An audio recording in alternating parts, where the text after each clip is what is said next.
This podcast is brought to you by Harry's. That's HARRYS.com.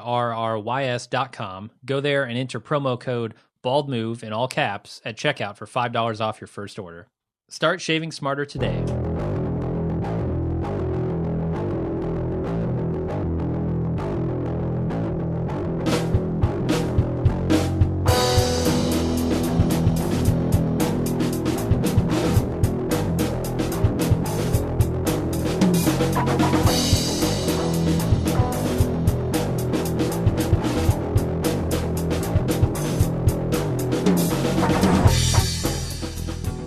Welcome to The Watching Dead, the officially unofficial podcast for The Walking Dead on AMC. I'm Jim. I'm Aaron.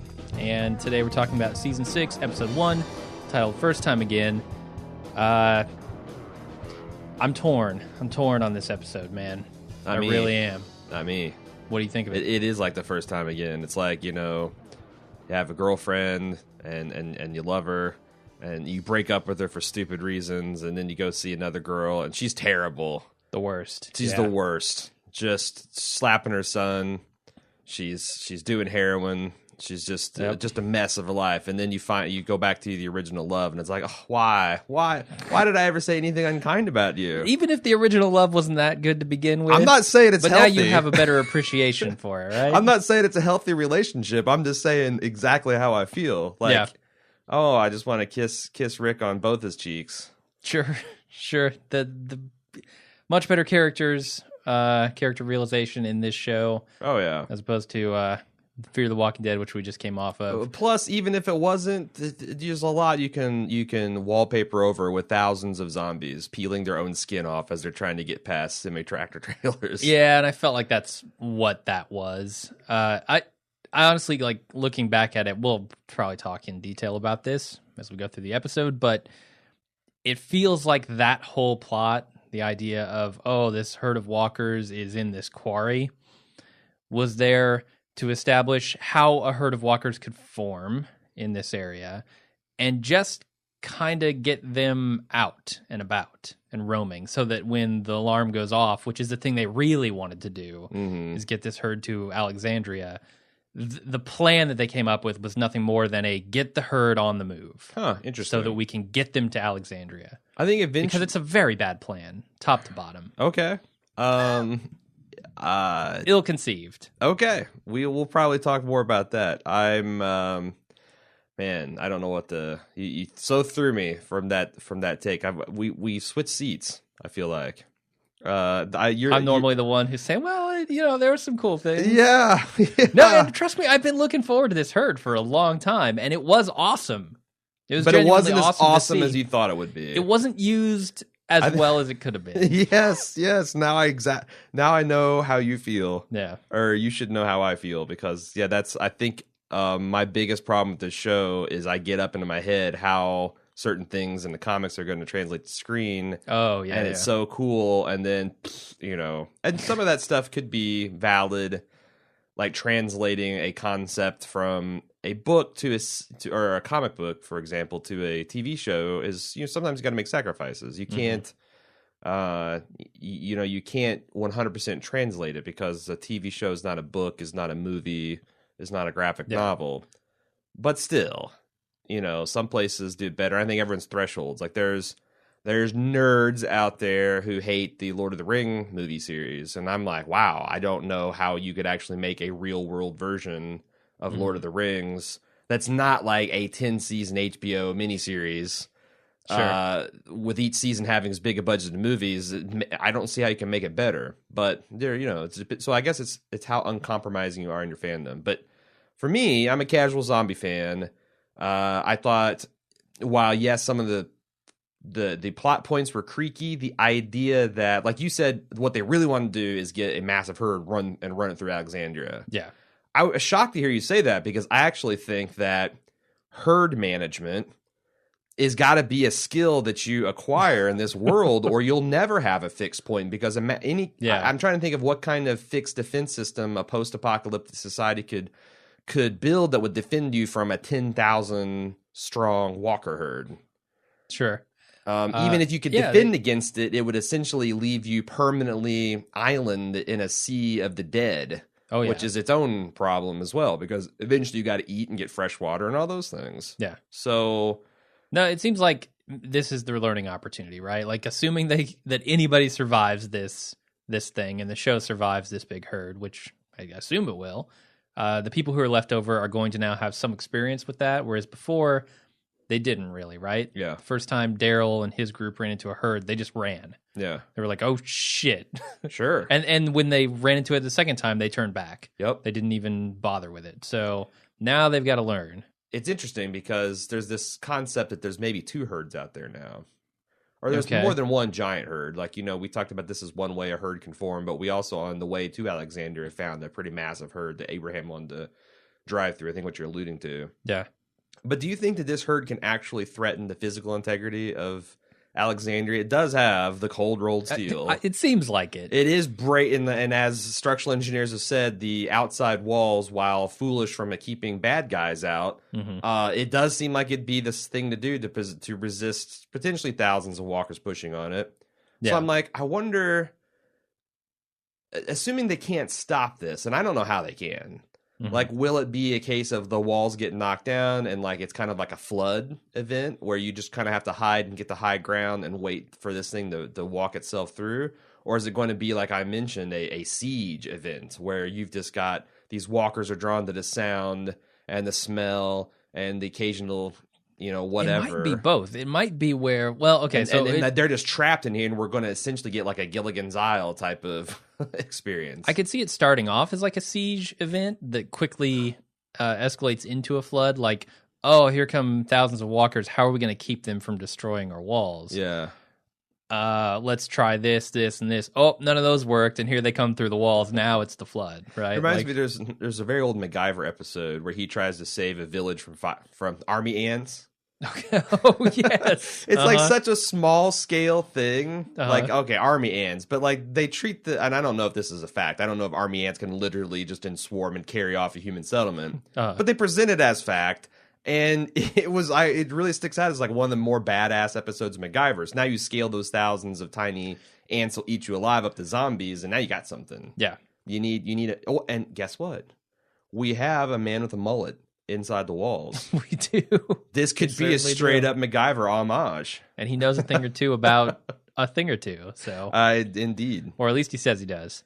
He's like cosplaying MacGyver at all times. Like, so, and that's He that's respects half the hair battle. game. He respects He the really hair game. does. Sure he does. All right, why don't we start off with the recap? Yeah. Yes, let's do this. We open, and I will say that I was not sure what was going on when this thing first started. I wish we had done a live watch, because it just really throws you in the deep end. Rick's outlining this kind of insane plan in an insane world, and you just see these thousands of walkers, this restless sea, and this quarry with the semi-tractor gates that are keeping him out.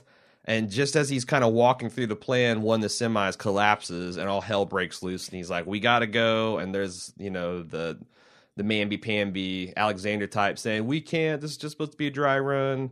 But too bad.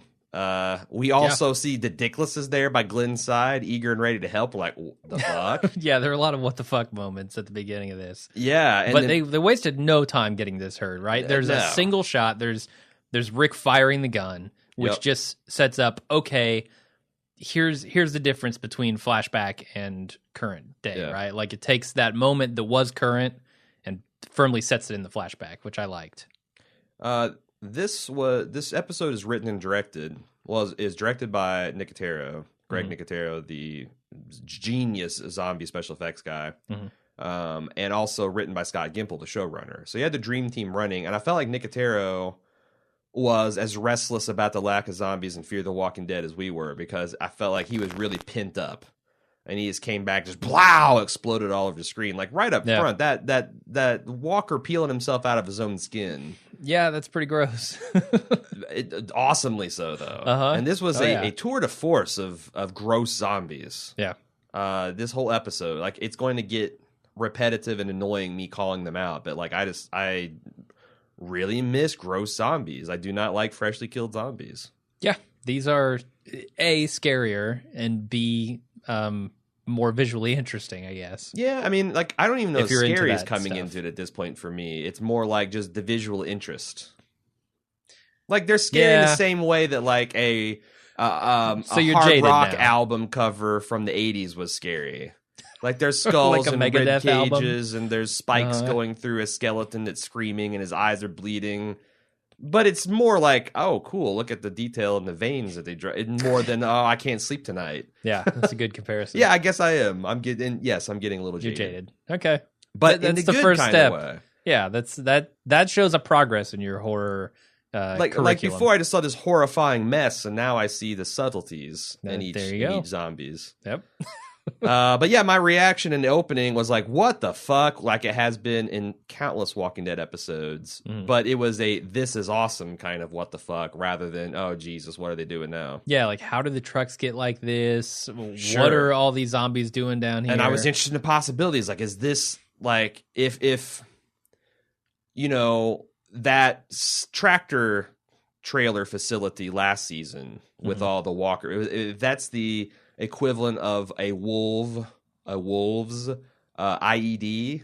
Is this like their thermonuclear bomb? Yeah. Like in case of loss of control, rig this thing up and unleash it on your rival town or whoever's in. I mean, there's a lot of big ideas. I don't think I still don't know which one of them is correct or.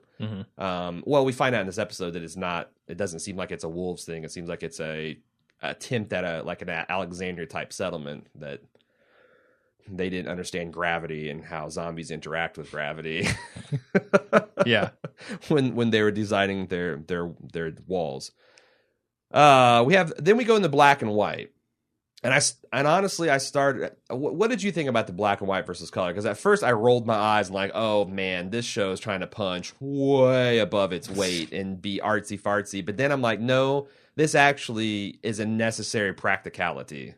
I think so. It would have gotten very confusing very quickly if they didn't have that. And then by the time you're done rolling your eyes, you stop noticing it. Yes. As far as like, oh, here they're doing this thing again. You still notice it, that it sets where they are, what time period they're in. But I thought it was effective. And no, I did too. It's really like one of those things like we a lot of times give this show shit for trying really high concept stuff that just does not pan out because of execution problems and writing problems. Yeah. Do you think that they've played themselves into shape? Like they reported the training camp with a beer gut and they're stumbling, fumbling, but they're out there moving around. They're doing stuff. They're sweating and they've accidentally wound up with a six pack. Like doing enough reps of amateur level student filmmaking has made them into as competent. Well, we weren't happy last season with the time jumps, right? I think it was the first half of last season. No. We were dealing with Terminus and Slaptown and all that stupid stuff. Sure. Terminus was not stupid. The stupid stuff was Slaptown.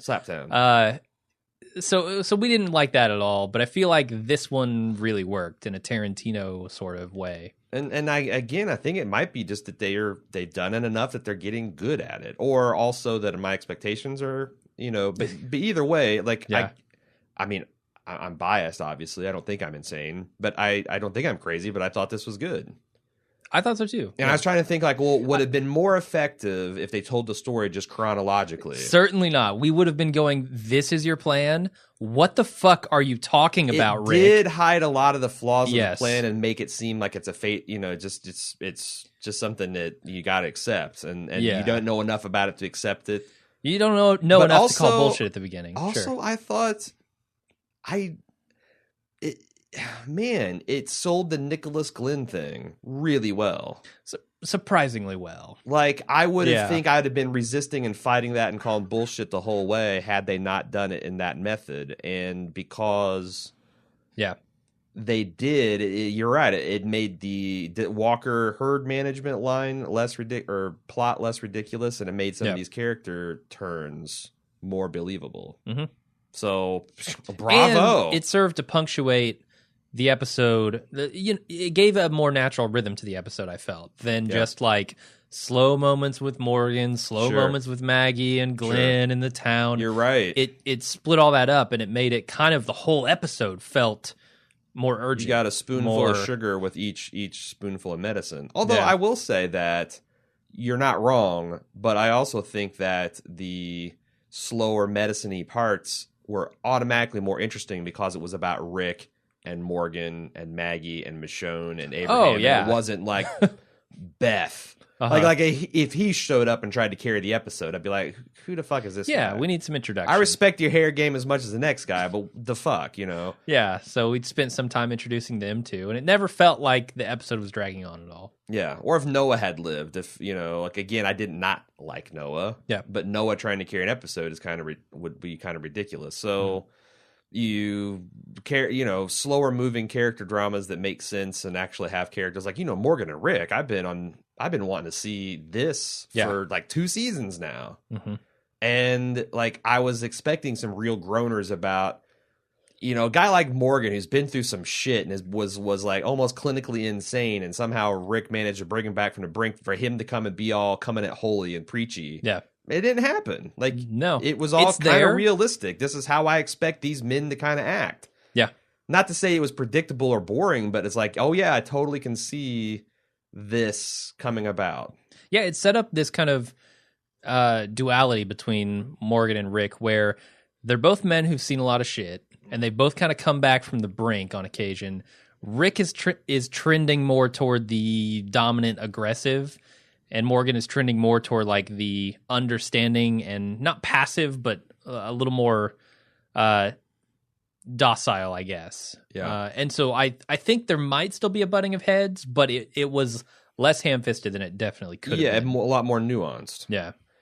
So we have this black and white sequence we talked about, and it immediately grounds us that this is right in the immediate aftermath of the Red shooting. Mm-hmm. And I think that the voiceover in the completely black intro sequence was also that night as well. So even before we got the first black and white scene, they kind of geared us up for a topsy-turvy time situation. But the key points are Diana tells Gabriel that he's wrong, with no small amount of disapproval in her face and in her voice. Abraham is continuing to drink more than what's probably good for him. And he pours some out for Reg of the late Cold Rolled Steel. Yeah. Jesse's kind of cradling her youngest son, but her eldest, Ron, wearing the douchey skull cap, is pissed. Mm-hmm. Is generically enraged as a teenager. Tara's recovering from her raid wounds that they went to go get those power inverters or, from the Tashi station. Dickless and Glenn come in from their scuffle because, we know what happened last season. Mm-hmm. And Glenn lies and covers for him. Eugene weirdly emotes happiness about Tara. And I didn't think it was that weird. They started bonding last season. What I'm saying is like his the way he did it manner was strange. Yes. Yes. Okay. Yes. No. I totally he did. buy that they have a relationship now, and I like their relationship. But Eugene's still a weirdo. I like the thank God nothing happened to your hairline. they have that kind of relationship. It's funny. Yeah, and they reiterate that we lost Noah, and in the way that they so often do, we feel like Noah was a bigger, more important, more endearing, well-liked part of the group than he actually was in the series. Yeah. So, one of these days, I kind of would like to see them react completely nonchalantly to a guy like Noah who joins their group, but he's only there for a couple. It's kind of like how you remember that Band of Brothers episode, The Replacements? No. It's like when I get where you're going. You've got the company that's been fighting together from the beginning, but then guys get killed, and then dudes get shipped in, and they haven't been through the horrors of war, and it's like you just see them kind of differently, and if they die, maybe it doesn't mean as much as the guy who went through training camp with. That makes sense. I'd like to see a little bit of that instead of them trying to make each death impactful. Yeah. Can I talk about Gabriel real quick? Absolutely can talk about Gabriel. He agrees that he was wrong here. Good. Why does he agree that he was wrong? Is it literally just because Pete was the worse guy than Rick? Like, they didn't do anything to... I don't know. I never really thought of it. I mean, my first thought is, well, Gabriel's a chicken shit. And I don't think he would have the moral fiber to tell a woman who just got her husband killed by... Maybe that's part of it, too, yeah. He's a little bit of a coward, so there's that. But I don't know what he actually believes. Because I also kind of feel like later on when he was trying to bury Pete and Rick came up that he and, whoever the Carhartt wearing gentleman standing beside him, they disapproved of Rick's right. So it's like one of those things where, we've talked about this a few times on the podcast, where you can have bad processes sometimes leading to good results, and you can have good processes sometimes leading bad results. And the wisdom is to see when you have a good process that failed, but it's actually better than the bad process that through dumb fuck luck succeeded. And I don't know that Gabriel doesn't think that Rick is still a lunatic, but he happened to be right in this one instance, an easy instrument of justice for That's kind of how I felt. Because also Diana's not exactly rational from this point forward. I mean, I don't know that in that moment, if it was someone else who got killed, she would have said, "Yeah, go ahead and kill Pete." Yes, I think if it was anyone but Red, she might have kept the peace there. Right. I think I'm not so sure that I don't think you're not right. So I don't know exactly how Gabriel feels. If he's just kind of nodding along to a woman who would likely get up and slap the shit out of him if he said something else. Yeah, you don't cross Janeway. No. So Carl's also making time with the runaway that he shared a trunk with memorably last season. Also, weren't we discussing last season whether or not Glenn got bit maybe in this wood scene with where Dickless sicks the walkers on him? I don't know. I don't think I seriously contemplated him. I think now that can be laid to rest. Yes. If there was any question, I don't think Glenn is bit. Agreed. He looks healthy as a horse and planning for the future in a way that I don't think he would be if he got himself bit. Yeah. He holds her hand and she kind of returns it, so there is definitely something there. And Ron oversees them. And maybe a little jealousy? Yeah, I think so. That this new guy was able to crack I don't even know what this girl's name is, but Enid was able to crack the Enid code.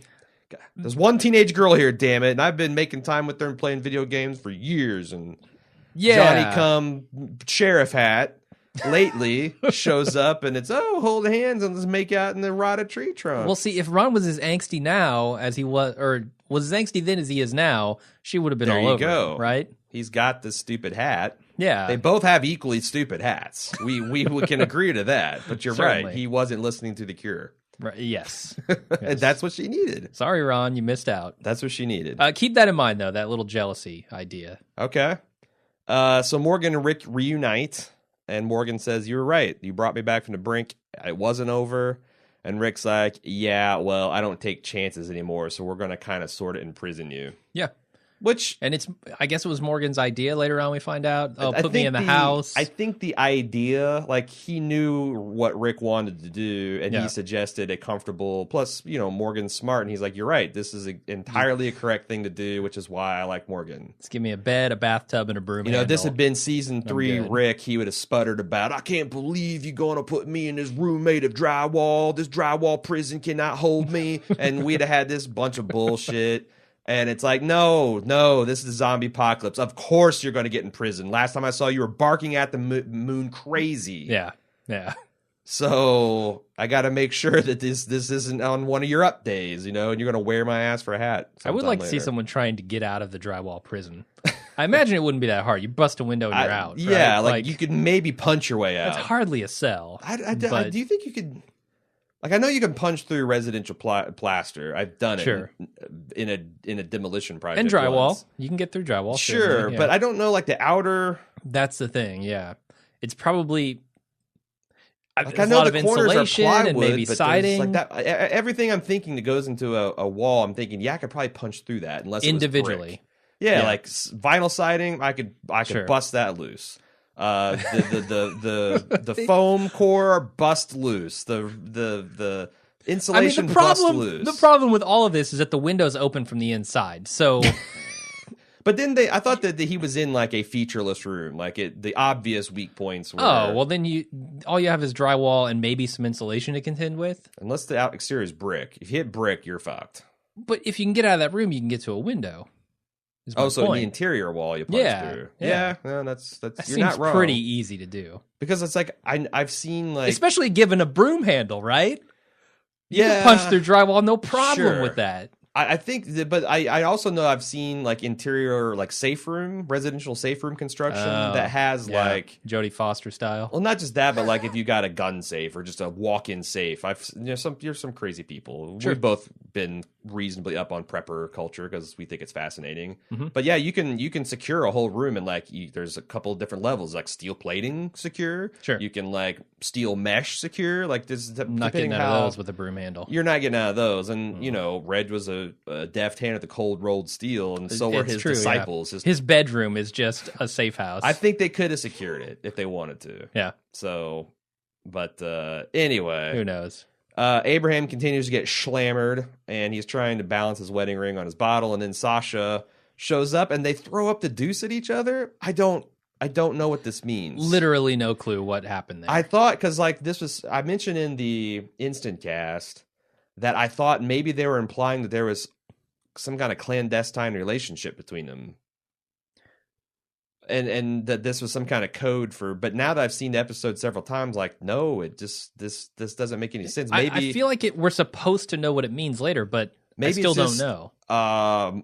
Abraham being drunk and knowing he's kind of a square rigged military doofus was throwing up the ironic like peace as a kind of a crass way to appeal to her as a black woman. She does just kind of stare at it and for a while. And then almost reluctantly goes, okay. Kind of like if, you know, like, I don't know. I've seen that like where people will somewhat tolerate a overly familiar thing if they kind of like the person, or it's like a coworker. It's like, okay, whatever. Jesus. You know. Well, it's like what's her face's boyfriend coming up to Mr. Robot and trying to have a conversation. Yeah. It clearly doesn't want that. Yeah. But you're doing it anyway. No one wants the peace sign. No one wants your peace sign. Sure. Abraham. Not from you anyway. Yeah. I mean, Tara gets away with a lot. She gets away with murder as far as fist bump is the murder physical equivalent displays of go. Gestures. Sure. Yeah. Anyway, so yeah, there's the deuce. I don't know what that means. Then we go back to color, and there's a line of cars on both sides of the road as Rick's giving people assignments and shouting commands over CBs. Glenn apparently is leading a strike force against the tractor sales supply company, as Daryl's leading the herd with his motorcycle, kind of Pied Piper style. Stop me if you want to talk about something. Okay, I totally want to talk about this corridor of cars. Okay. Who installed that? Good question. How long did it take? Was it to lead the walkers into the quarry? Was it... No, it felt like this installed by the Alexandrians. It felt like it was something the Alexandrians had put up. Oh, Christ, that makes this extra dumb. What? Okay, Denise T, I'm going to give you a little bit of credit because you also brought this up, but I had already had it in my notes before I read the email. So, God, you're going to destroy this episode for me. I'm sorry, I have to. So, we've got a mission critical operation at this point with Sasha and Abraham, right? All right. Sasha and Abraham. Their car absolutely cannot break down. Otherwise, they are probably dead. Sure. And vice versa. They've got thousands of walkers following them. Yeah. You're going to give them the shittiest car? There are 25 other cars to choose from, all of which must have keys and fuel. If not, siphon the fuel in. Yeah. You're going to give them a busted-ass 1980s Grand Vic? What the fuck, man? I saw 20 cars that I would have chosen over that one for a mission-critical operation. You know, I wrote in my notes, it's good to see them actually being realistic with the vehicles. Gone are the days of the sponsored by Hyundai. You know, it's like, I actually thought it was I didn't notice the sidecars looking potentially better. I guess. Oh, they look way better. I guess with knowing what I know about Abraham and Daryl, I assumed that they cannibalized the best, most reliable car. But here's the broader question. You got a chase vehicle for the motorcycle, which is all well and good, because if that breaks down, Daryl's double fucked. Yes. But you need two cars. Yes. You need two cars. Because what if the car breaks down? Yes. Like, I get that, like, two people Abraham are gonna hop can on ride the chopper. bitch, but, like, Sasha's going to ride the handlebars? What the fuck? It was all to get that badass shot of Daryl coming down the road with 2,000 walkers following him. And that's why I'm saying, like, I'll almost allow it. Yeah, okay. All right. But I would have liked to see that badass of him cresting, and then the next scene we understand that there's two cars behind him. That would have made it perfectly fine. That makes it, you got 2 cars for redundancy, and you got Daryl. The motorcycle does have a use, and they mention that he was intended to kind of be the ranger. Like, when the zombies start getting out in line, he goes, falls back, and kind of entices them like the rabbit to get back. Yeah, let's be clear. This was not a product of, oh shit, we just have to go now. No. They had balloons tied to the car. They had already planned for Daryl to ride his fucking bike. They'd stack these cars up, I believe, in a way to early on funnel, I guess, because those line of cars weren't long. Obviously, there wasn't 20 miles of them. It must have been at the very beginning of the it was right at the gates to the quarry. Yeah, just to make sure the herd really good, which I thought that was kind of cool. That's like, okay, yeah, you got to get the herd to be cohesive and make sure it's a herd. Then once it's a herd, you can kind of jockey it like it's one giant thing. Yeah, it's like driving cattle, kind of. You don't need 1,000 cowboys to drive 10,000 cattle. You need like 3 or 4 on fast horses with whips and lassos and shit and pistols, and then you get it done. I'm leaving for the possibility that maybe they didn't set that corridor up either, and that this was one of the few cars they had left over after using the big cars to fortify the gate, or the deflector shield, or whatever you want to call the thing that they built. So maybe it's not as bad as I'm thinking, but it was still real dumb. Okay. Shall we move forward? Yeah. So Rick has Morgan in the black and white sequence confined to a spare house and a spare kind of room that's unfinished and doesn't have looks like lightings or fixtures or anything. And Rick and Daryl kind of differ on whether they think adding new people is a good idea. Yeah. And that sets up one of the tensions in the episode. As we move into color, where Sasha's saying that she's good, because Abraham's asking her in the car whether she's good or not, and she says she's good or she's trying. And he's worried that she'll go buck wild with the breath impaired like she did. I thought that was horseshit when she did it last year, but at least they did something interesting with it this year. Yeah. Before we move too far away from the last scene with Daryl, I wanted to note that he's not too happy about this cage thing, or at least he gets Morgan's plight here, because he's like, bed and bath, it's still a cage, Yeah. And that's such a Daryl thing to say, right? Yep. It's the last thing Daryl wants. Yep. And that's the thing, is like Daryl doesn't know Morgan from Adam. Yeah. Like Carl knows the crazy Morgan, and Michonne knows the crazy Morgan, but Daryl doesn't know him except for by reputation. So I thought it was kind of cool to see him stick up for the wild, unclaimed hearts among us. Yeah, that's who he is. So I don't know. I feel like that writing, that little one line from Daryl, was all he needed to get some good characterization in this moment. So yeah, Abraham's right to be worried about her, and she's saying, "Hey, this is not me being crazy. This is me living. This is what living looks like." So we're back in the black and white, and Rick is visiting Morgan in the drywall prison. He's practicing his bow staff, something he picked up, quote unquote, after from a quote unquote friend, which maybe we'll get some more of that, maybe not. It's an interesting, like, I wouldn't mind seeing a comic book, like a graphic novel of Morgan between the lost years. Yeah, between Trap Town Morgan, Clear Morgan, and this Morgan. Yeah. And we get a little bit of season 1 callbacks about the I ask, you answer, it's common courtesy.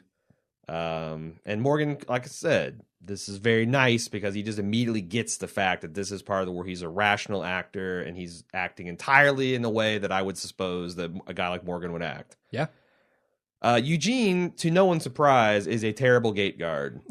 Oh my God. Because Heath goes back with a flimsy story of, hey, Diana showed, like, if you know the town, if you know the town leader, you can casually drop her name and say you're out on a mission for weeks that no one's ever heard of. Like, this isn't mentioned. Like, hey, you'll meet Heath and his crew when he gets back. It's been weeks. Yeah.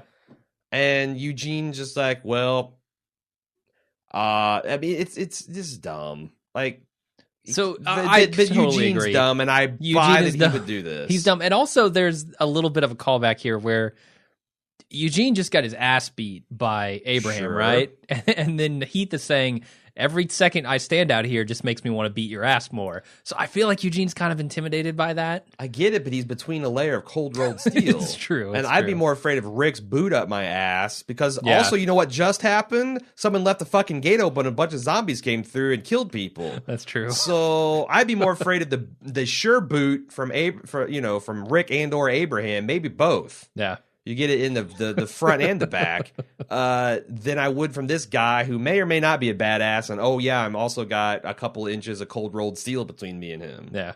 And if you Good can't point. stop one mildly annoyed dude with glasses and a ponytail, then this cold rolled steel is total bullshit. Yeah. It's like wet rolled bounty paper towels. So anyway, yeah, that's this idle threat completely makes him buckle. And Heath asks if he's missed much since he's been gone, and Eugene says to check with Diana because he's. What about missed a Holly? lot. What the fuck is Holly up to? I don't know. Holly abandoned Eugene, took off, and was gone for way longer than she said she'd be. That's shady. After. Well, I don't think it's shady. I think it's just again showing Rick's central thesis that these people are too dumb to live. You just had graphic evidence of why you keep the gate shut and why guard duty is important, and you're just going to trust it to a stranger because you gotta. Think that's what they were doing with that? I think so. Okay. Like it almost seems to the real point, shady to like me, we but talked about this last maybe season, not. almost to like I don't believe the people are this stupid. Mm-hmm. Like I get it that you've had this nice little Sarlacc pit trapping zombies, and you had a bunch of idiots leading your strike, resource gathering. But come on, this is just a little much. Well, Walking Dead supply of black men is replenished in this scene. It's single, yeah, new, two more of them. So the new deliveries in. I hope they fare better than the plethora of dead ones. He feels like he's got staying power. I hope so. He's got a particular look that some It's may the hair. say straight out of the comic book that would imply he's a major character. I don't that's think it's gonna a be spoiler around to for say, a few yeah, seasons. he's yeah. a character in the comic book. No. There you go. So anyway, Rick explains this whole Alexander situation to Morgan, and central thesis now stated: people merely living, doodah, duddle, dee, luck, and actually surviving, which is Rick's crew. Yeah. And I love Rick's face tape because this was also this might even been a cover to the comics. Like this, it does look ridiculous in real life, but Sure. I totally like in a Sin City kind of ridiculous. Like Yeah. I really dug it, and the black and white I thought was great for that too. Mhm. Felt very graphic novel. Felt a lot like the comic book. So they find Gabriel and some other schmuck digging graves, and Rick says, "Hey, you don't need 2 holes because we don't bury killers." And they start to give him some shit about it, and then Diana backs him up because of course she would. And again, the question is, would she do this if it was anybody but Reg? Cold rolled Reg. Cold rolled coffin. Yeah, that'd be funny if they rolled him up literally. He loved his cold rolled steel. So a few things I like about this scene. Well, also that Ron is observing all this. The fact that Yes. the town wants to bury his dad, and these upstarts want to not bury his dad. Yeah. I like... I don't know what would have happened here if Deanna wasn't lurking around and didn't jut in when she did, but you can see when he's like, it's not your decision, Rick kind of just gives him the, do this again. Wow, I'm about to beat you down. Yeah. I beat a man, I shot a man, I'm going to have to tear you apart, apparently. Yeah. Screaming. There might have been some violence there if Deanna wasn't there lurking. But then again, that... I don't know. Depends on who you think Rick is, because you could also. It's also fair to say he's threatening Ron, like saying, "Don't make this hard. You're coming back with us." Like he's gonna beat this kid and take him back to the town. He might. Yeah, no. He okay. He could totally beat the piss out of Father Gabriel and or this other guy. Yeah, sure. I don't think he'd kill him though. No. Okay, not kill. Also, he's like He's very Batman in that way. Yeah, until he needs to kill, and then he does. Also, the plants in this show are brutal. I mean, from look at the flowers to let the trees have him. I mean, there's so much here happening in the forest that... Yeah, M. Night Shyamalan's trees wishes they were this deadly. Oh, yeah. Take the bodies. Take the bodies, trees. Well, and I like the overhead shot of the graveyard, too. Oh, yeah. As she's walking away. That's cool. Because that's the other thing. It kind of is towards Rick's point. Like, how as easy as these people had it, how did they rack up such an impressive body count? Yeah. Like, they really are like dumb. eight graves. I thought it was there. like a dozen. Something like that, yeah. But yeah, that's a lot, judging by how large the community is and how many people are in it. And, no wonder they were so pants shittingly afraid to do raids, and they only had the idiots. Yeah. Anyway, we have, we talked about this being a very Tarantino episode, and we get the quintessential Tarantino film from the trunk scene of Morgan and Rick arguing about the nature of killers and they themselves being killers, but also being put in the position of judging killers. And I don't know. Not really interested in this. This is not a, post-apocalyptic concern necessarily. Being a killer or not. Like, there's differences. Like, I don't need zombies roaming the earth to understand there's a difference between murdering and killing someone. Yeah. Like, sometimes, I mean, at least there's probably out there those that disagree, but I do believe you have to kill people sometimes. Sure, I don't disagree with that, especially in that world. Yes. So, anyway, we go to color sequence, and Rick and Morgan and Michonne are arguing about if this... Oh, before we leave that shot. Yes. I like how at the very end you can hear the walkers coming. Is that... No, that's the peanut butter one. That's this scene. Sorry. Okay, yeah. That they're arguing about whether this flimsy RV wall will hold, and we don't know this wall and how it fits into the overall plot, but we do see it's kind of flimsy, and they seem like they're right to worry about it. And then Morgan interrogates her, and you think he's going to have this big philosophical discussion with her. Mm-hmm. And then he says, did you steal one of my protein bars? I could have swore there was another peanut butter one there. And I had two thoughts. One, this was really funny. It took me by surprise, and I laughed out loud because it was a because I think Morgan's kind of this sly, kind of humorous guy too. Yeah. Dry humor. Mm-hmm. But also, I'm not so sure, and I didn't have time to rewatch it because of our travel schedule. I wanted to, and I thought I might be able to, but I just barely got this thing finished in time to podcast about it. But I want to say that maybe there was a minor scene of Carl and or Michonne finding a peanut butter bar. I seem to remember that, but it could be a false memory. It could be that just implanted an Inception style. Indeed. Thing. You got to watch this Lenny James guy. He's that good. He really is. I mean, the scenes of Rick and amazing. Him are just... He's amazing. Yeah, they're top notch. But it's crazy because he's also the voice of the Crucible guy from Destiny, and oh boy, it's really fucking with me because I hear him his voice on a daily basis screaming about this or that, and now he's in his he's got an actually very sophisticated sounding British accent. That's his natural speaking voice. And here he's got everyone else on the show. Yeah, exactly, including Abraham. You never would have guessed it. But... And Laura Cohen, even though she's not actually British, but whatever. Strange. It's funny. So we go back in black and white, and Ron is following Rick and Morgan on foot. On their body disposal duty, and Rick's like, hey, why don't we just leave him here, condemned criminal style, just throw him outside the city gates, which I'm like, yeah, don't waste those calories burying this asshole. Let the trees have him. And Morgan says, that's not you, and I'm like, not wanting to follow an antiquated Judeo-Christian burial custom because this guy's an asshole and we've got better things to do does not make Rick a bad person. I agree. Nor does it make him a particular good one. It makes him a pragmatic person, which is something that Morgan doesn't seem to have a problem with. So this was a little weak. For you and me, certainly. I think for culture at large, not burial is seen as a form of respect. Yeah. But also Morgan, that's the thing is, I guess Morgan feels like he has got the leeway to say this to Rick because it's weird because they've got this weird intimacy, even though they barely know each other. They were the first ones to, after Rick the shit went down, arguably, he was the first one Rick that Rick would be met. dead if it wasn't for Morgan. That too. And it's very arguable that Morgan would be dead or not recognizably human were it not for Rick. So they do have this weird intimacy. But I thought it was also a little bit of, showing some temerity to actually butt into the politics of this place that you don't understand, and all you saw is Rick murder some dude that had just murdered some other dude.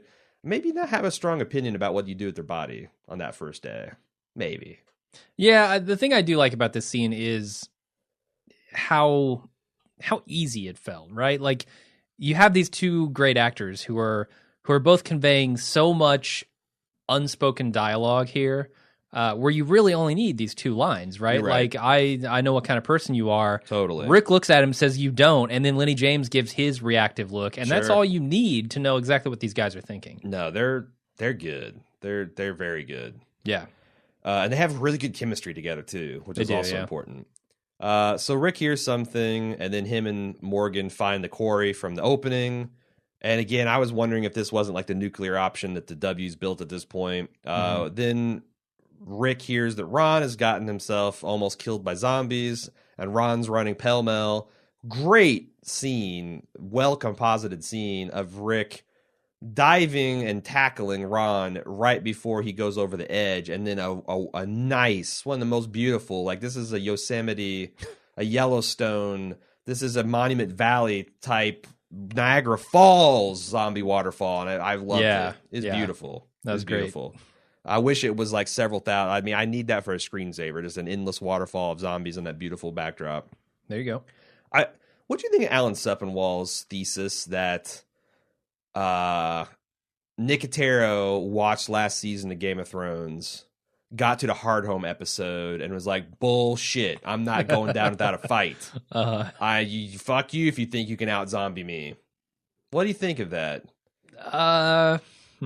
Because I read that review in between, I think my second and my third watches, and I was like, man, that seems like an inescapable conclusion. That's like I gotta compete for the zombie crown. Maybe.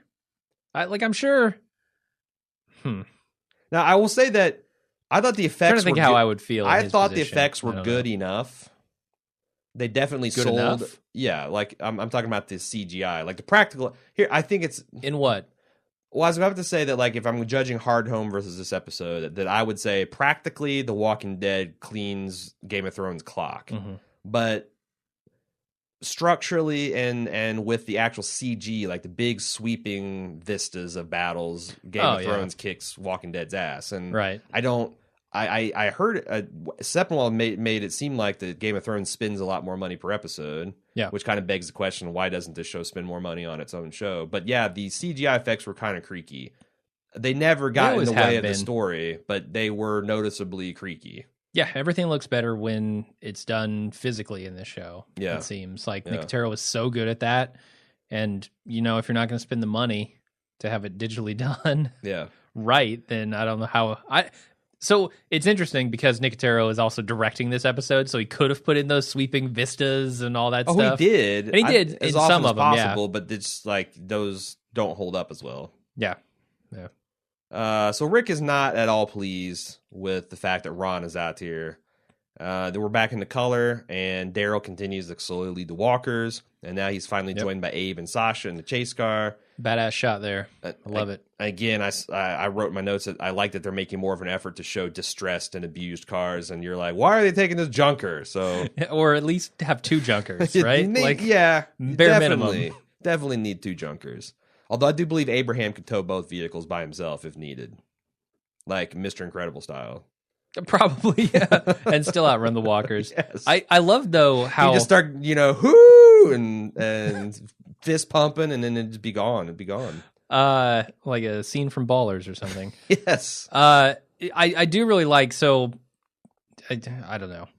This geography thing, like of the road kind of curving and being this hill, sure. And you can kind of see two layers of zombies here. It really gives you the impression of how densely packed this road is and how deep this thing rolling is. Deep. Yep. Just the sheer number of zombies following them is awesome. And really well. I mean, they had a lot of extras. We talk about the CG, but man, they had a lot of extras. Yeah, they had to. I also noticed that they seem to love to show masses of zombies from slightly behind. So they could essentially have people wearing shitty clothes and bad wigs, and there's your zombie. Like they tried. They didn't. Yeah. There's a few where they splurged some cash to really make up a lot of hero zombies, but there were a lot more of like crane shots over the zombies' back shoulders. Sure. Which, hey, you got to do what you got to do. Uh-huh. So back in black and white, Ron explains he wanted to know where my dad was buried. And so He's justified. He's got to know that his dad was beating the shit out of his mom. Do you think he was, because we know the younger kid knew about this. Do you think that he's old enough to maybe start to internalize some of that behavior by his dad? Is like, this is normal, and maybe that's even the way to go, and my mom had it coming? Like, is he going to be eventually a threat in the same way that his dad was? I have a prediction to make. I think he already is a threat. Ooh. But I think a physical threat, or just he's going to do something stupid? I think he's done both. I think he's physically threatened the group by setting off that alarm at the end. I think that's Ron. Think so, I'm almost 100% sure that that's Ron, actually. I think I am too. And then what happens? Like, that's something you need that's something you need the death penalty for in this world, right? Jesus, kind of a child, and is Rick going to be able to do it? What's Jesse going to think of that? Right? Well, you already killed my husband. Hey, now you're going to want to kill my kid? I don't know about this, I kind of think they were trying to tell us that Jesse's one of those people they're too stupid to live too, and that Rick realized it in this episode. Maybe. Like, it's the choice that she's making, but and we'll get to we'll get there here in a minute. So I liked how they showed, like, very economically the mechanics of the zombie trap, where it's kind of like there's gently sloping sides, and like the sound of them are drawn, and they're kind of like just sliding down, and then they're stuck, and what are they going to do? I thought that was kind of cool. But he says, hey, this is a natural defense. It explains why Alexander's kind of been not touched so far, but it's also a massive problem because he correctly diagnoses that if those cliffs ever give way, it's going to hills will be fair teeming with zombies before nightfall. So sure, Ron tries to give Rick some lip, and Rick kind of carols him. He's like, look, if you keep the way you're going to die, and it won't be quick, and it won't ever be over because you'll be a zombie. And then what are you going to do, asshole? And the other thing is they imply that he got really handsy with him. He, at one point, I think, grabbed his shoulder and turned him around, but it's not like he bodily tackled him, but if he hadn't, he'd have been dead. Yeah. Like, this was fairly kid glove treatment. And he was telling the guy, nothing he said I thought was mean or took shots at his father or tried to make him feel bad as a person. Just like, you do not know how to do this. I can tell from your stupid fucking hat. And I will teach you and you can get there, but you've got to be smarter in the meantime. And clearly he went back and told his mom a bunch of bullshit. I don't know. Maybe I'm off base here, but I thought... Yeah, I felt Rick like Jesse was super reasonable given the circumstances. I mean, yeah, other than threatening, we can do this the easy way or the hard way sort of thing. But again, what would Jesse rather him do? Be like, traipse out in the woods. I don't give a shit, you punk, and then take off? Sure. Or like, sometimes, like, you gotta take him unwillingly. Like, yeah. I don't know. It's not an easy decision for Rick either way. Sure. But he probably makes the better of the two. But I feel like Jesse understood, like, that Rick had told Ron some stuff about survival and basically said, hey, you can't survive out here, and I need to train you in the way of I need to train you in gun kata or some shit. And she was telling him in the conversation they had that this wasn't going to work because Ron doesn't respect you. Ron doesn't like you. He, as a matter of fact, hates you because of what you did to his father. Sure. So you can't be the one to tell him that because he just won't listen. It's not like... I didn't feel like she was angry at him for necessarily what he said, but she just says, it's not going to work because you're who you are. Yeah. You've done the things you've done.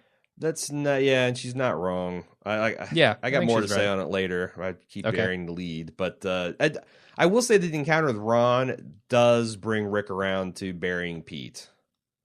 Like, I think this is the point where he starts to go, you know what? I kind of need to win the hearts and minds of these people because I can't do it alone. What Daryl said's getting to me. What Morgan says getting to me. My own conscience is getting to me.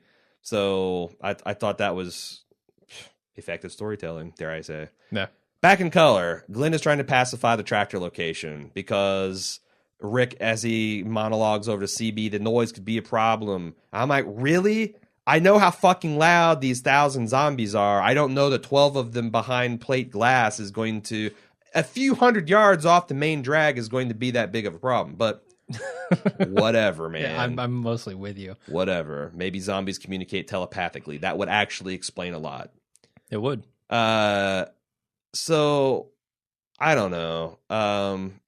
I liked just a different level of badass between Glenn and Heath and Dickless here. It's like Glenn's like, it's just a dozen walkers. We'll, just open the door a couple at a time. I'll go to town on them. Yeah. It'll be all right. Like, this is a man. They're like 4 each, and he's like, no, it's actually going to be 6 each. He's like, funny story, guys. I actually ripped a femur out of a zombie that I just killed while I tied up to a chair, and I stabbed a living man with it.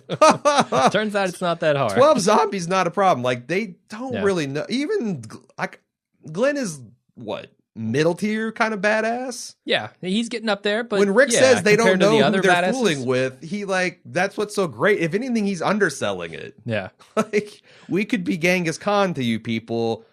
And they fended off attacks by tanks. I mean, a couple of Daryl slow-ass has blown walkers. up a tank with his bare fucking hands. Like, if we wanted to rule you people like peasant serfs, we could do it and you'd thank us for it. Yeah. So it's interesting. Anyway, that's essentially Donald Trump's presidential campaign, true. If I wanted to own you people, I could. Yes. I'm paying you and I'm paying you. Yes, I will rule you like serfs and you will thank me for it.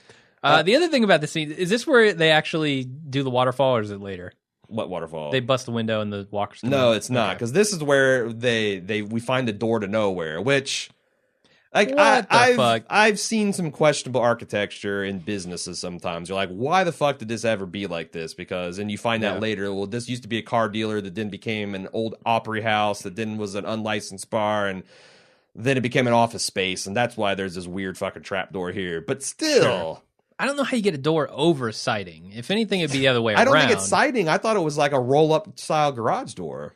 Like, like you'd see at a storage facility. Was it? It could have been either, but yeah, I don't see how this precise piece of architecture would have... Yeah. Like, maybe... It honestly I thought it's like, matter. okay, well, maybe they're like riot windows. Like, like you see in cities where you've got the windows, but you also can pull down a cage. Oh, yeah. Or like roll down riot shutters, but... The front windows didn't have it, and the front door didn't. So it's all or nothing with those. Yeah. It's very much a path of least resistance. Yeah, but whatever. I don't care. Yeah, it was a gag that may not be scientifically accurate in all ways. Big deal. Black and white. Back in black and white, Heath is explaining why they ignored the quarry camp because. Hey man, we saw a creepy camp and there's a bunch of walkers there, and we're like, hey, we're not gonna go back to a place for walkers. And it's like, again, these people too dumb to live. All right. Rick convinces the community the necessity of acting, and Carol backs him up with her mousy housewife disguise fully in place. I love fake Carol. There's dissension in the ranks because they're like, gray-headed lady doesn't get to speak for all of us. She's a newcomer. Distrust the casserole. And Maggie tries to volunteer for guard duty because Rick is calling for volunteers, but Glenn steers her away and says, look, it's more important if you keep an eye on Diana. But she also says, yeah, that's important and I'll do that, but that's not what this is about. Glenn's afraid for her now. Yeah. Wants to keep her safe. But yet, it's interesting that Maggie, like, I wouldn't expect that Maggie's the type of girl that would let that go without further comment.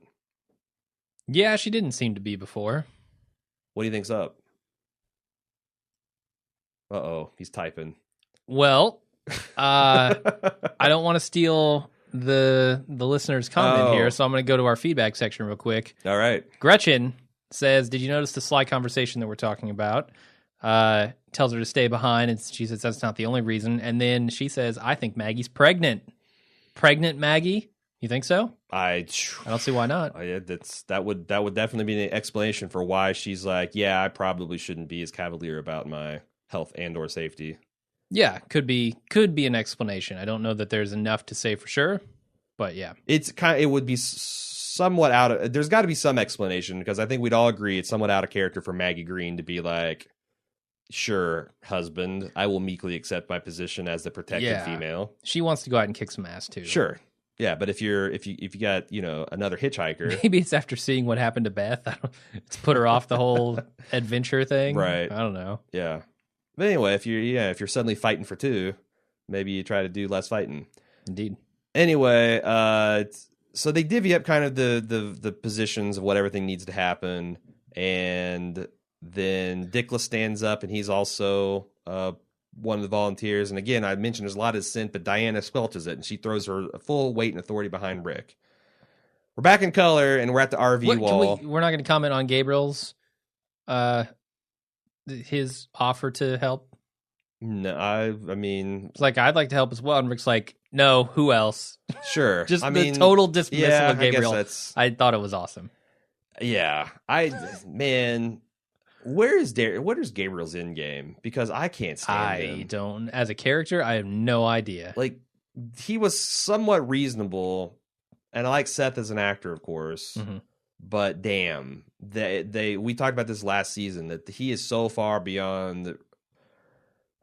Because he's kind of like, the Alexander people are ignorant, but he's willfully ignorant of the world. Yeah. Like, he should have seen these guys enough to know, and the characterization he made of them is so unfair and so stupid and so craven that I just don't know if I can ever get on board with him again. Yeah. Yeah, it's a problem. All right. Anyway, there's just a brief interlude of color where the walkers have made the RV wall, and Rick and company are launching flares in the direction they need to go. We're back in black and white, and Rick is planning the zombie route via map. And there's this intersection they need the walkers to take a left at Albuquerque instead of a right. And Eugene offers that they could use the leftover steel plate that they have on these unfinished wall segments and build kind of like a directional barricade to herd them in that direction. And it's funny. What's this guy's name? Clark? Yeah, the guy who gets his neck bitten out. Carter. Yeah. Carter. His face bitten. Carter gets puts himself up as like a Chief Reggie acolyte. He's like a cold rolled steel apprentice. Mm-hmm. And I love the judo that Rick uses on him here. Like, well, if you're so goddamn good at this steel, then you better make a wall that holds, because this is the plan. And I'm not. It's very Apollo 13 / The Martian. This plan's going to work. Okay. And I got no patience or time for people that's going to tell me what's wrong with it. If you're going to tell me what's wrong with it without a solution, then shut the fuck up. So I saw that. What did you say his name was again? Carter. God, Carter. The Carter was very much, and you see those people in organizations, like they're the worst people to work with. The people that are like, well, here's a problem, here's a problem, here's a problem. They're just smug problems, and they never have any solutions for stuff. But I feel like those guys. So I feel like there are a lot of easy solutions for this. Okay. Just that I can think of off the top of my head. Molotovs. We've seen them use Molotovs before. Burn the shit out of those walkers. I thought that would, Now that doesn't necessarily solve your problem with the trucks falling out of the path, but you're going to take your RV and you're going to use it as a blockade anyway. Sure. Blockade the top path out at kind of an angle, stack cars up behind that thing, and let them kind of fall to their own deaths. Sure. Off the side as they're trying to come up and make noise there. And I mean, there are a myriad of ways that you could have dealt with this crowd of walkers to actually deplete their numbers. Is an effective safety device, a zombie trap for whatever reason. And it's kind of like the zombie pits that Woodbury used to keep themselves only writ large. Yeah. I'm with you. I think the answer is to do both. Like, fortify the thing, make it stronger, like Clark's Carol Kook Monger Carter, like Carter said. But also, you don't have to do it all at once. But like, every day you go out there with there's a surfeit of bad gasoline in this world. We've talked about it. Yes, like every tank is full of partially gelatinized gasoline, but would make fantastic zombie burning fuel. Just spray a couple hundred of them, light them on fire. Come back next day, just keep on doing that, and eventually the problem will take care of itself. Yeah, I can't. So I'm picturing, how easy it was to knock them off the bridge, right? Yeah. Earlier? Sure. So easy. All you got to do is just direct them off the cliff. Uh-huh. And they'll just keep circling back. The ones that don't die on the fall will circle back and do it all again, right? Yeah, like have the path slowly narrow off into a very acute angle and have somebody Have Eugene? They can't put enough have pressure Eugene on in a the thong, wall, like shaking his hands, exactly, shaking and his waving hair. his mullet and attracting them, and they just slowly fall off like so because many. they couldn't lemmings. exert enough pressure on it to knock it over. These zombies are so dumb that they bash their own brains in when they hit a divider. And also, like, these skulls are so soft. Just get the kids out with some fucking slingshots, man. They'd love that. Yeah, but maybe take Ron's mind off you killing his dad with that. Having said, there's a Rick, and there's a Rick too. Having said that, again, moving herds is something you need to master in this world anyway. So, I guess so. I mean, I'm giving them a little bit of leniency here because they've never dealt with a herd. It is, and I felt like that they've made the Alexandriite so stupid that you automatically dismiss their concerns. But I think there's something to, like, maybe, what'd you say his name is? Carter? Carter, yeah. That I don't know why I can't, get that. But I don't know. There's something to, like, Carter, yeah, like, I get it. I don't like guys that are all problems, but there's also a something to say about a person's like, no, this is stupid. And I think it might be. I don't know that unleashing them out into the world. Yeah, damn it, you've ruined makes this for sense. me. Because now I see this as lowering Glenn into the well.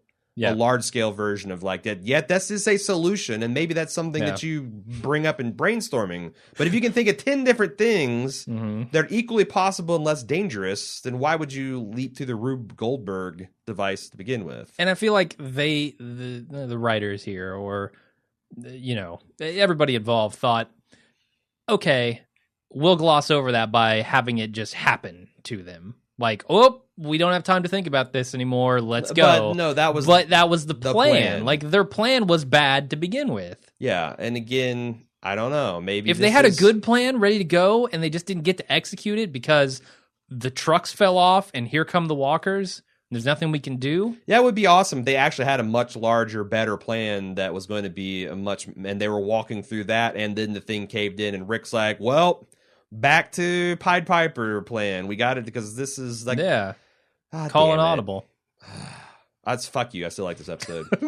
I like the episode overall. It's just there's a big glaring flaw that they're trying to gloss over here, and it doesn't quite get glossed over. Well, can it get black and whited over? No, you can't even. That doesn't even fix it.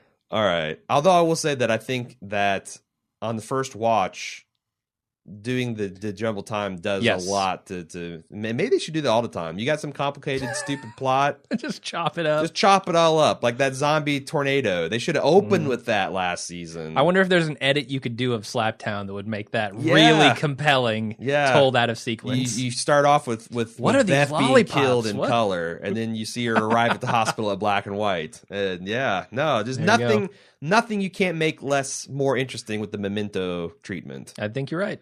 Because it's not just to chop that time, it's just that both timelines were going backwards and forwards to meet in the middle, or at the end of the episode. Mm-hmm. I don't know. I like that. So, Rick is planning the zombie. Oh, we already talked about this. We talked about that this actually RV junction. Is this the best? Like, I get it that none of these guys are reg, but... we got not cold rolled steel. We got some bark rolled wood holding up these things. Like, this is some really slapdash shit. Seems like it. I feel like with time and effort, you should and digging holes and sandbags, it shouldn't have been as flimsy as it was. But that's just me.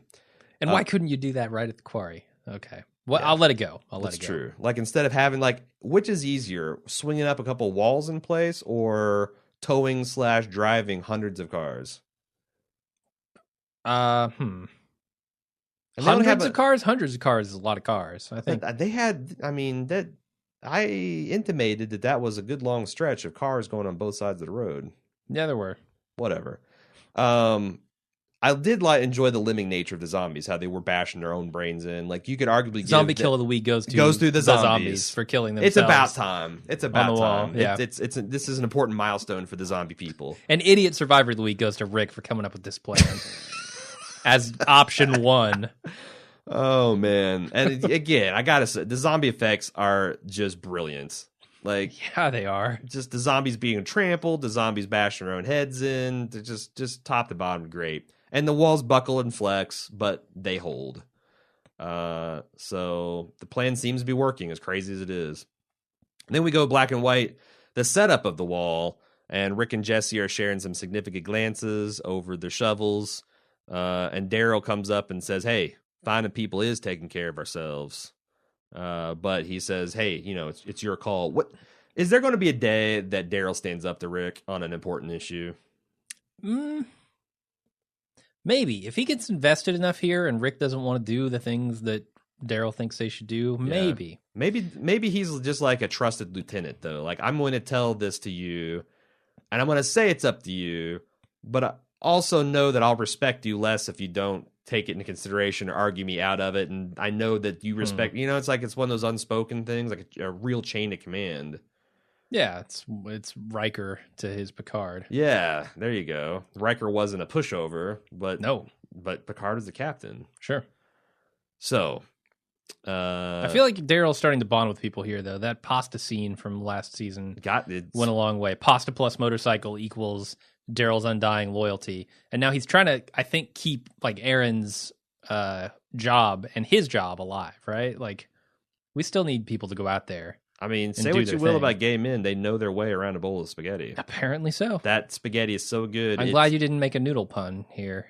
That would not be good. I started to, and I'm like, wait a second. Then I'd have to get into al dente and stiff and noodly and bendy. And it's like, that's just with just a little bit of bite. Just if you watch Leftovers this week. Sure. Or brittleness. Yeah. Brittleness. That's that was a can of worms I didn't want to open. Okay. I'm still can't get away from the noodle imagery. Dicks and cocks. Okay, what are we talking about here? Carol seems to think that the people, like, she's kind of like Daryl. She's starting to, she's the one that was threatening children with death last year and worse. Yep. And now she's like, I think these people will get here.